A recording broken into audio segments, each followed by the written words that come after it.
Viidiyoo jalqabaa garee uumuu ilaalchisee qopheessinetti baga nagaan dhuftan. Viidiyoon kun appilikeeshinii Dreamsave irratti akkamitti garee akka uumtan duraa duubaan argisiisa. Appilikeeshinii Dreamsave irratti garee uumuu keessan dura wantoota isin sammuutti qabachuu qabdan muraasni jiru. Inni jalqabaa garee uumtanii osoo hin xumuriin dura yeroo dhabdanii yoo addaan kuttan bakka isin geessan irratti dhaabbata. Booda irratti achumaa itti fufuu dandeessu. Sana booda rakkoo malee xumuruu dandeessu. Haa ta'u malee rakkoo malee xumuruudhaaf odeeffannoowwan dursitanii galchuu qabdan muraasni jiru.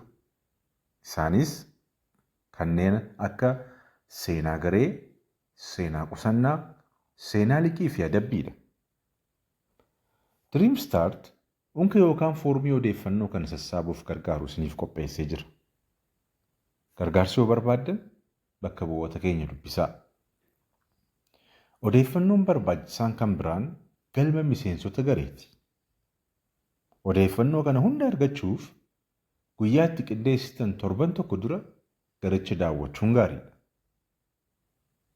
Gareewwan walakkeessa marsaas ta'e gareewwan jalqaba marsaa jiran hundumtuu qindeeffamuu ni danda'u.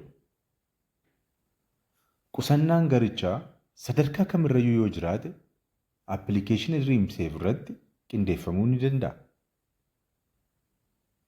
Garaagarummaan gareewwan jalqaba marsaa fi walakkeessa marsaarra jiranii gareen walakkeessa marsaarra jiru odeeffannoo qusannoo, liqii fi adabbii kan qabu ta'uu isaati.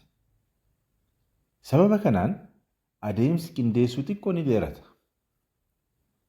Appilikeeshinii Dreamsave irratti garee lama qindeessuu ni dandeessu. Garee dhugaa fi garee shaakalaati. Akkaataan gareen lamaan iyyuu itti hojjetan wal fakkaataadha.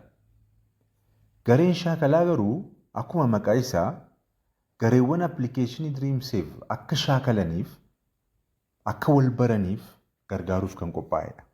Kanaafuu garee shaakalaa irratti miseensotaaf ergaan hin ergamu. Odeeffannoo garee shaakalaa intarneet irratti hin kaa'amu. Yoo bades deebisanii argachuun hin danda'amu.